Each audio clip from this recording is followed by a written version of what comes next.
Well, good morning again. My name's Bryan, and this is my wife, Carmenza, and we're excited to be doing Sunday service with you today. Thank you. This is a reading from Rays of the One Light, Weekly Commentaries on the Bible and the Bhagavad Gita by Swami Kriyananda. This is week 32, Does God Hide the Truth? Truth is one and eternal. Realize oneness with it in your deathless self within. The following commentary is based on the teachings of Paramhansa Yogananda. In last week's reading, we saw that the great masters themselves counseled discretion in the dissemination of truth. The counter-argument is sometimes made, but the Lord doesn't hide. He reveals his beauty in the sunsets, his tender sympathy in the rain, his wrath in the thunder, his restless energy in the brooks, his power in the sunlight.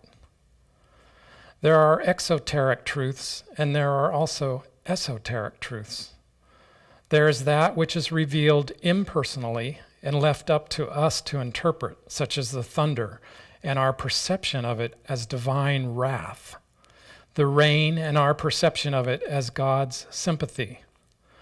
But behind God's even most open expressions, there lies impenetrable mystery. The wind blows where it will, said Jesus in chapter 3 of the Gospel of St. John. You hear the sound of it, but you do not know where it comes from or where it is going. So is everyone who is born of the Spirit. And Sri Krishna says in the 9th chapter of the Bhagavad Gita, by me the whole vast universe of things is spread abroad. By me the unmanifest, in me are all existences contained, not I in them. God's hidden reality cannot be understood by the reasoning faculty. India's Sankhya philosophy states frankly, Ishwar Ashida. God is not provable. A willingness to seek the underlying reality behind appearances is essential for those who would know God. Thus, through Holy Scripture, God has spoken to mankind. Om, Om, Om.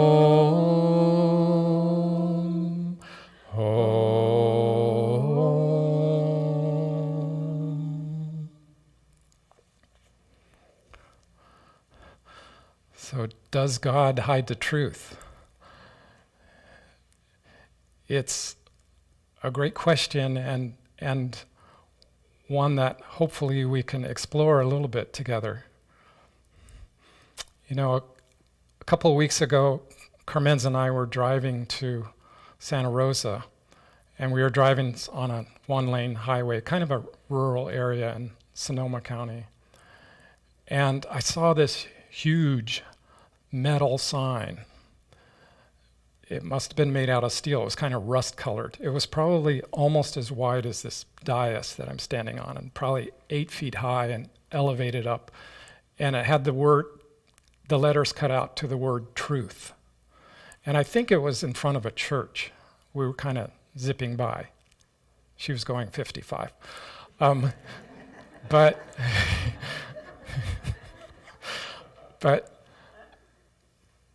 I thought, wow, if only it would be so easy to see this sign and to have truth revealed to us. And it kind of reminds me of Swami talking about one of his fellow monks, disciples at Mount Washington. And they were talking about the devil and this, burly guy who's a monk, he's like, the devil, if I could only get my hands on him. And again, that's the same thing if it was only that simple, but of course it's not. And I'm not saying that it was easy for these people to make this sign, and it may be helping people to remember something and bring them Godward. I'm not mocking it. I'm just saying that the energy that went into making the sign and the cost and the, quite a bit of muscle probably to build the sign that says truth is in this phenomenal plane, and it's really not going to get at the truth. And so the truth as we're talking about it. And so, Swami says in here that the truth is behind an impenetrable mystery. I don't think it's an I don't think it's a misunderstanding of Swami's saying here. I think what he's saying is it's impenetrable to our five senses, to our thinking mind, our conscious mind. Because everything else, including what Master says and what Swami says, points a way to be able to reveal and unhide, to find this truth. And everybody loves a good mystery, so let's explore this a little bit more.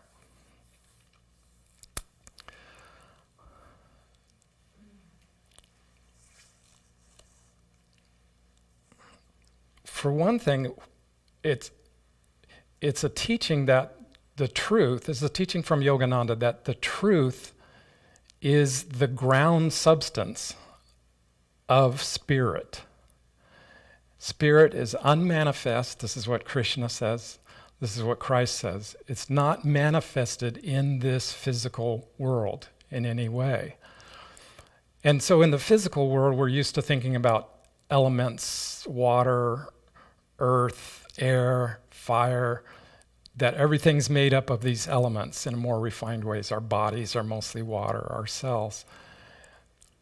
When we go to think about spirit, what is it made of? What are the elements of it? And Master says it's truth. Truth is what grounds and makes up spirit. Now, this is a pretty difficult concept to grasp, for me anyways. And I think at Jesus' time, it was a hard concept to grasp. So we look to analogies or metaphors, and this is where Christ says, we don't know where the wind comes from. We know that there's wind, there's branches being moved or leaves being blown, but we don't know where it comes from, and we don't know where it's going. And Christ is essentially saying, that's the same with spirit. We don't know where it comes from, and we don't know where it's going.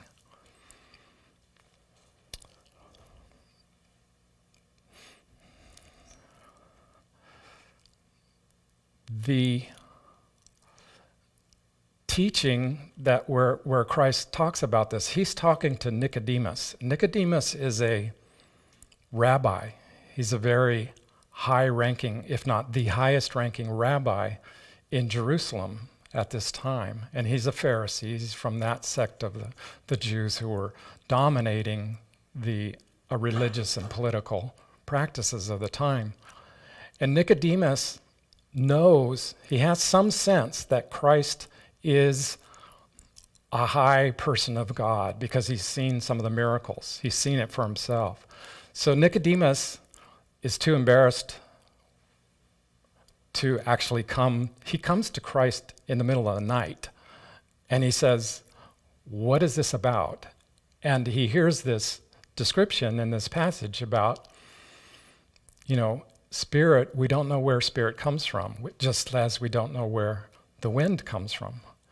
And Nicodemus is still like, how can that be? He doesn't understand it. He's struggling with this, just like we struggle with it. And Jesus says, I don't know if I'm phrasing it quite right, but Jesus says, we speak that which we know. And he's saying we, I think he means himself and his disciples. We of the teachings. We speak about that which we have experienced. And Jesus is a little bit funny with Nicodemus because he says, you're the high rabbi of Israel, and you don't know this. You have to experience it. And that's what this teaching from Yogananda, teaching from Christ, teaching from Krishna, it's all saying that we have to experience this. And if we can't do it with the five senses, Master says we have to use our sixth sense, which is intuition. So how do we develop this intuition? And I think the veil between that spirit world and this phenomenal world that we're always in, that veil is sometimes very thin. We all have experiences of spirit. We all have passing experiences. And sometimes we have passing experiences like the readings say, by seeing a beautiful sunset, seeing a beautiful flower, appreciating these flowers on the altar. We can have those fleeting, passing things. But I think another time when the veil gets very thin is when we're around people who are dying or who have just passed away. I'm sure many of you, I know many of you have had that experience. And it's a kind of a surreal experience. About 5 months after Carmenza and I were married, her father was in a car accident back in Miami, and we flew back to see him, and he was in a coma for about a week, and then, the family decided to cut off the life support that he was on. And we had a wake for 3 days over the Friday, Saturday, Sunday, and we were set to fly back, I think, on Monday morning. And there was a clock in the room where Carmenza and I were staying, in their house, and a bunch of people were staying in the house. And I noticed that the clock was wrong. It was like 2 or 2.5 hours off. And this is 25 years ago, so it was before cell phones and, where we could just set our own alarm. And I was thinking, oh my gosh, if we set the alarm on this clock, we're not. And somehow I thought of it, but then I forgot about it. The next morning, that clock was set to the right time. And the experience of that, I think, I know for me, the truth that I learned from that, or felt from that, intuited from that, was that, souls survive beyond the death of our bodies. And love survives beyond the death of our bodies. Carmenza also experienced her father coming to her in a dream. I don't know if it was that night or another night around the time of his passing, and he held her hand and said, "I'm okay. Don't worry about me. I feel bad that this was so abrupt. I feel bad that I caused this accident that got myself killed." These experiences we have, and they're only understood really by our intuition. They're not provable, as the reading says. God is not provable. Spirit is not provable. But Yogananda says it's fine that we notice God in nature, in the beautiful sunset. But Yogananda says if the devotee only experiences God in those kinds of situations, then he or she is still in delusion. And not in a deprecating way, it just means that we're still in this delusive world. We're still dependent on that beautiful sunset happening, or a flock of birds taking off in the sky, sending someone into samadhi. So we have a systematic way for us to approach that experience. Because if we try to set up our lives so that we always have a beautiful sunset and we always have beauty and uplifted stuff around us, beauty in our environment. Those are all really great things to do. I do those things as much as I can. But it's not going to be enough. We've incarnated at this time in this country because we've come to learn something. We've come to learn what we need to learn to get back to God. And so it's just not practical to try to set up our lives on earth to always give us this external reminder. We have a systematic teaching from our line of gurus. We have a teaching about how we can pursue super consciousness. Because Swami says, let's see if I can get this right,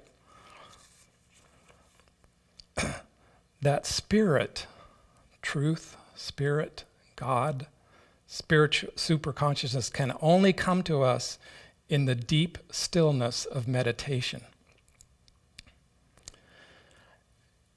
He says, the essential attitude for meditation is listening. Now, you've probably heard that it's said that prayer is speaking to God and meditation is listening to God. This listening is where we develop, in superconsciousness, we develop our intuition, our sixth sense. Because a truth, the truth, and a truth can only be received in that superconscious state, in that stillness of meditation.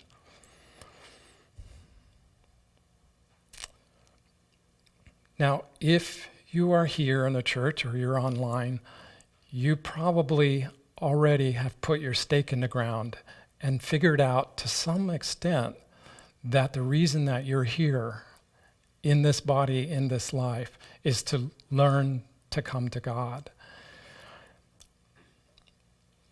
It's very likely that you want to know God, that you've come for that you have satsang with other gurubhais. Master says it takes very, very, very good karma to even want to know God. To even want to know God.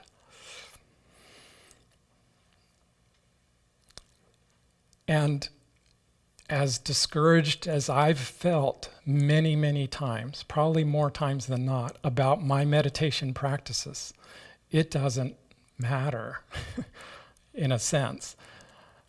One of the gems that I heard at Spiritual Renewal Week a few weeks ago was that discouragement is the strongest weapon of the devil.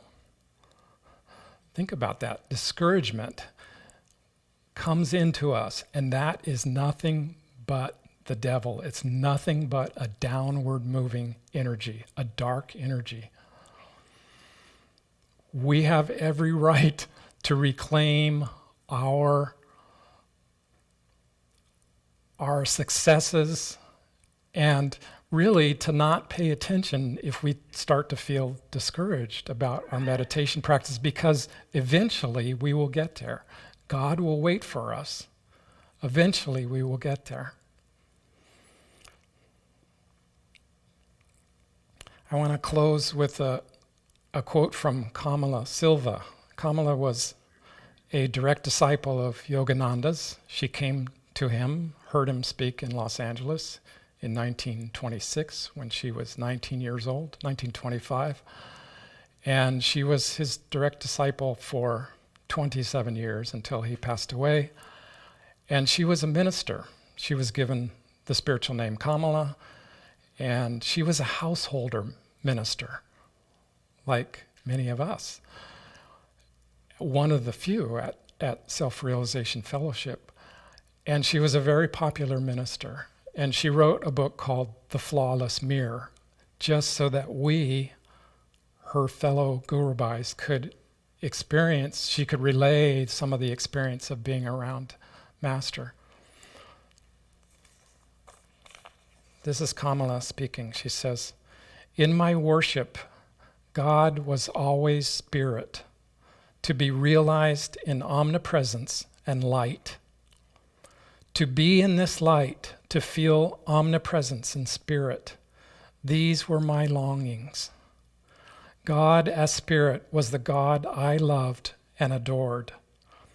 I felt God as spirit to be nearer than thinking, nearer than breathing, in bliss, intelligence, divine love, and ever present for each one of us to realize through attunement. Nearer than thinking."